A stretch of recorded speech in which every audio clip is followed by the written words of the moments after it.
Добро вечер, денеска е среда, 30 јануари, јас сум Сашо Ордански, вашиот водител кој обично ги води понеделниците во отвореното студио и во програмата на ННТВ, но колегите Борен Јовановски и Ацо Кабрамов се службено зафатени и одсутни, така што денеска ќе се дружите со мене се некаде таму до 22 часот, бидејќи имаме една густа агенда од соговорници, го имаме дневникот, а на крајот ќе имаме и емисијата, мојата емисија Печат на неделата. Првиот разговор пред дневникот денеска го водам со уважените гости, господинот Африм Гаши, кој е председател на движењето БЕС и пратеник во Собранието на Република Македонија. Добро вечер. Добро вечер. И колегата Незири Джелал, кој што е навлезен во сите истражувања кои што ги прави неговата организација СКУП и со други тип на анализи за кои што и вечерва ќе поразговараме. Примерно ве повика вечерва да поразговараме малку за тоа кои се опциите на етничките албанци, на нивните партии, на албанските партии, да кажем вака, со тој етнички предзнак во предстоечките избори. Практично пред да влеземе во студиото, имаме соопштение од председателството на ДУИ, кој што попладнево мала речица одржала состанок на председателството. Главната точка, првата точка на дневниот ред била дека тие донеле одлука да настапат на овие председателски избори со свој кандидат. Меѓутоа, доколку се покажат како успешни разговорите со други партии, значи не само со нивниот примерен партнер во владата СДСМ, да се договорат, му даде овластување на председателот да се договорат за консензуален кандидат.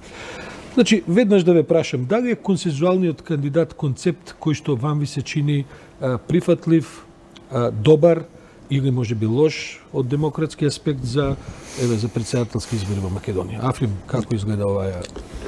Добро, благодарам. Првенствено, јас не го користам терминот консензуален, затоа што тоа ми алудира на нешто друго, на еден процес кој доведе до тоа што денес сме актуелната состојба во Македонија и со тој председател кој денес го имаме. Без разлика, мислам дека тој концепт произлезе... Сакате да кажете, има еден историски багаж, има еден и мислам дека лош призвук. Не беше среќен. Тој термин немаше добар од и не донесе многу добро на Македонија. Јас сум за заеднички кандидат. Дури мислам дека е дојдено време кога зборуваме за важни функции во државава, да не зборуваме од призвукот или од бекграундот на етнички предзнаци. Значи, зошто не зборуваме каков човек треба да биде председател на државата, какви професионални способности, каква кариера имало тој во животот, дали тој сплотува ке граѓаните, што би донел добро за државата. Од таа димензија, ако почнеме да зборуваме, мислам дека ќе отвориме друга хипотеза и ќе дојдеме до подобар резултат.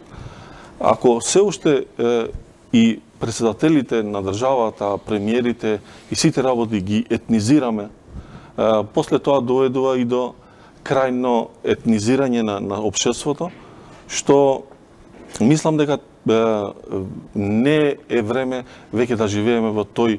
не е замислата на една модерна демократија да бидат тие подели по етничко основа. Во 2019 сме, веќе стануваме членка на НАТО, треба да почнеме да размислуваме со...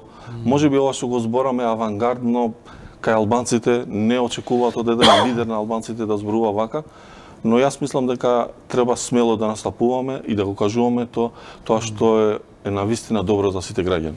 Джела, првичниот став твој како е размислувањето? Јас мислам дека политичките партии на етничките албанци се во некоја незавидна ситуација кога станува збор за председателските избори. Зашто фактички немаат во нивниот делокруг немаат такви фигури кои што би оделе преку тие етнички линии кога би се кандидирале за председател на држава. Барем јас не знам. Имавме еден експеримент со господинот Тимер Селмани кој што не покажа лоши резултати, меѓутоа некако не се доразви тој, да кажем, експеримент. Да, а од друга страна имаме неколку фигури, значи, кои се надпартиски, а делуваат во тој етнички кампус на македонците и кои се прифатливи за политичките партии на албанците. Нели беа спомнати неколку имиња што кои се докажани, угледни професори, интелектуалци. И затоа интенцијата на ДУИ, но и на останатите политички партии, според мене, е да наметнуваат еден таков заеднички кандидат за председател, се додека немат нивен кој би бил прифатлив и за етничките македонци. Ако добро го читам соопштението од председателството на ДУИ, со други зборови ДУИ вели ние ќе си одбереме наш кандидат за да имаме посилни преговарачки позиции во преговорите за консензуалниот Тоа ми беше и поентата. Веројатно тоа е тој маневар. Тој маневар да ги засели позициите во настојувањето на тој консенсуален кандидат во тие преговори што ги води со СДСМ, но моje мислење се додека одиме на директни избори да го избираме председателот. Јас мислам дека би било добро да се има тој консенсуален кандидат не само од партиите на власта, туку и партиите кои се во опозиција, ВМРО и Алијансата на албанците или БЕСА на Касами, заедно да имаат и тие еден кандидат и тие двајца кандидати да настапуваат на следните избори. Во некаков надпревар или? Па да имаат заедничка кампања, да гледаме дебати како што ги гледаме, речеме, во останатите нормални демократски земји, како што ги гледаме во Америка, значи да се сведе тој број на кандидати на двајца и целата работа да се заврши во првиот круг. Ние имаме случаи каде што партиите на албанците кандидираат нивен кандидат во првиот круг, никогаш не знаејќи дека ќе изгубат, никогаш не преминало вториот круг, а тоа се служи само за мерење на нивните собствени рейтинзи, што мислам дека веќе гласачите се уморни од тие игри на политичарите, така што бараат нешто посериозно. И посериозно од двајца консенсуални кандидати кои што би се надпреварувале, а би биле фактички репрезенти на сите граѓани во Република Македонија или поделени по тие идеолошки линии, мислам дека тоа би било најдобро. Ако смеам да ви спротиставам еден друг концепт, бидејќи ова е описот на тоа како функционира сега моделот на бирање председател. Во македонскиот устав и во македонскиот политички систем председателот е замислен како силна личност која што има дури и над, да кажем, овластување кои што поминуваат класични председателски, парламентарни системи, па затоа нашиот систем го квалификуваат како полупредседателски и така натаму, не случајно, бидејќи председателот треба да биде една фигура која што ќе може со својата тежина, авторитет и така натаму се наметнува и во овие сфери деликатни на функционирање на системот каде што нели може да дојде до разлики на ставови. Меѓутоа, ако тоа се бајпасира со консензуален кандидат, тогаш како да престанува потребата да се оди на широко бирање председател на избори, тогаш не е ли тоа попаметно да се прави во парламентот, бидејќи ако они веќе го договорат кандидатот кој повеќе или помалку може да се предпостави дека ќе победи на изборите, зошто да се прави целиот циркус, а да не се бира во парламентот? Како тоа ви се чини? Дали е тоа, да речеме, за албанците може би поприфатливо, бидејќи мислам дека консенсуален е уште еден дополнителен критериум кој што би бил ставен на таа листа која што вие ги наведовте, на тие критериуми кои ги налага уставот и според мене не е лоша идеја. Не е лоша идеја тој председател да биде консенсуален не само во етничка смисла, туку и во политичка смисла, да не биде само председател на ВМРО ДПМН или председател на СДСМ, за другите да биде граѓанинот како што имавме порано случај или сега се случува. Значи ние имаме континуирано контестирани председатели на држава, што е спротивно од тоа што го налага уставот. Значи или консенсуални кандидати да се дојде до такви консенсуални кандидати, а ги има, или пак на собранието да се врати. Што се однесува до вашето прашање, јас сум поборник на идејата дека председателот треба да се избира во собрание. Но знаеме за да се дојде до тоа, ни треба да се смени уставот. Кога сме веќе тука, сакам да отворам на друга тема која се надоврзува на ова. Знаете, 91-а, кога е кроен уставот и кога е замислен политичкиот систем од државата, тие уставотворци кога го размислувале овој политички систем, ги балансирале, значи, сите институции за да функционира државата како што треба. Со тек на време, ние неколку пати го менувавме уставот и подлабоко и веќе ни е избалансиран системот. Затоа мислам дека ние треба уште еднашка во мирнодопски услови, во една широко отворена дебата. Во продуктивна една дискусија. Да, не кога сме под пресија. Затоа што уставот ние го менувавме 3 пати најобемно, 2001, еве сега Преспанскиот и кога е створен уставот 1991, сите 3 моменти се под висок притисок. Војната во Југославија, војната од 2001. Да, значи во такви услови историска во такви услови не се прави држава долгорочно која се гради, која има визија да опстои долгорочно. И како ние го менуваме уставот секој 5-6 години, веќе тој ни станува франкенштајновски и ние целосно мислам дека сме го изгубиле балансот. Јас сум да ја отвориме оваа дебата, ако се случи да не можеме да избереме председател сега, мислам дека е време да почнеме да отвориме дебата, да мислиме за нов политички систем, да седнат сите политички партии со експертски групи, со надворешни експерти, да дојдеме до устав кој ќе биде прифатлив за сите. Но кога сме кај председател, мислам дека со тие ингреденции кои ги има, најдобро решение во целиот свет, кај што се републиките формирани на парламентарна демократија, председателот е втора фигура и затоа мислам дека тој треба да се избира од собранието. Джела, какви се шансите да не дојде до избор на председател во овој круг на трчања кои што сега ќе ги имаме? Кои се вашите, твоите проценки за тоа како ќе излезе тоа? Затоа што веднаш да го кажем и под контекстот, има една теорија според која дури на Дуи би му одговарало да евентуално не се избере председател, за да Талат Џафери превземе една техничка улога, која потоа веројатно ќе се развија во една уставна криза, макар и со една мирна дискусија, но ќе ги дотурка до некакви наредни парламентарни избори, кога им е битно да имаат и таа полуга на власта на, да кажем, под наводници своја страна. Има ли шанса за неизбор на председател на овие избори? Мислам дека има шанса. Ако ВМРО ДПМН настојува на ставот за двојни избори, или воспротивно ќе ги бойкотира председателските, мислам дека во тој случај големи се шансите да не биде избран идниот председател. Тие тврдат дека се многу заинтересирани да учествуваат на изборите. Барем во првиот круг. Па мислам дека и може да играат и на таа карта, да издействуваат и отсуство на тој цензус од 40% за избор на председателот, така што малку е проблематичен тој период, зашто ако под предпоставка дека Дуи нема да може да издействува договор со СДСМ за консенсуален председател, тогаш сите тие карти или сите тие можни игри се во располагање за целата таа ситуација да завршува со спојување на председателската функција на собранието со таа на државата. Како е расположението меѓу албанските гласачи? Ајде себе прашувам, бидејќи претпоставам дека секако подобро од мене го знаете тоа. Какво е расположението? Би прифатиле или поголем дел од нив консензуален или сакаат да видат разни партии со своји кандидати да трчаат? Африм, како е?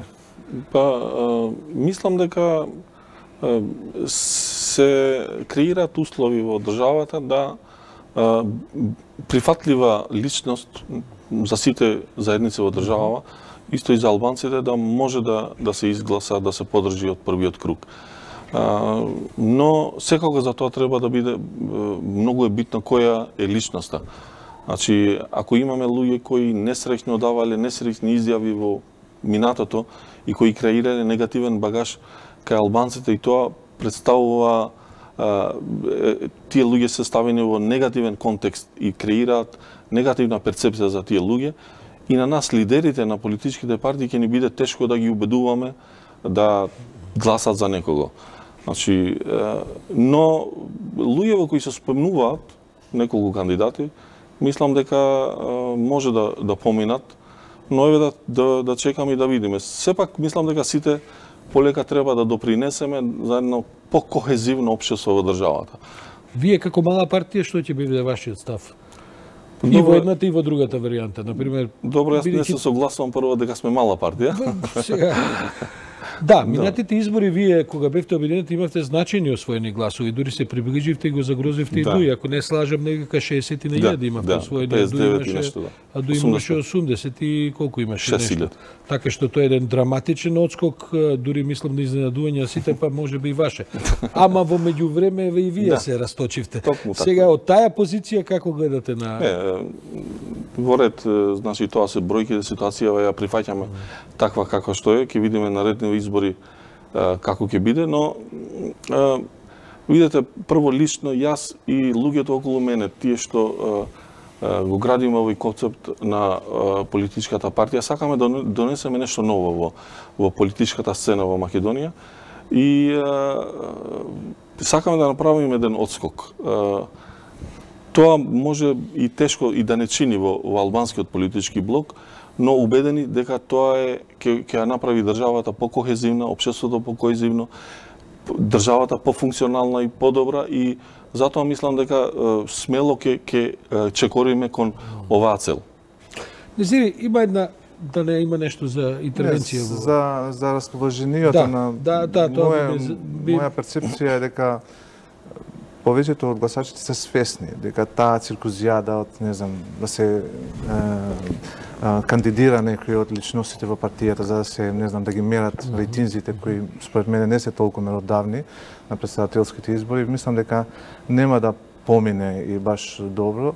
Јас не верувам дека партиите што ќе се осмелат да излезат со нивен кандидат, не знам со што ќе ги мотивираат гласачите да излезат за да гласат за нив. Но која ќе биде нивната, не знам, платформа, која веќе сите знаат дека таа личност нема да има толкави шанси за да биде избран и немаат веќе луѓето ни трпение, ни време веќе за да присуствуваат на такви формални настани. Јас мислам дека најдобро е да се излезе со да има сериозен пристап кон овие избори, да се настојува на такви личности кои сите рейтинзи ги покажуваат дека кој каде како стои и веќе се искристализирани тие кандидати, само треба да се договорат практично. Да се договорат и самите партии да ги назначат.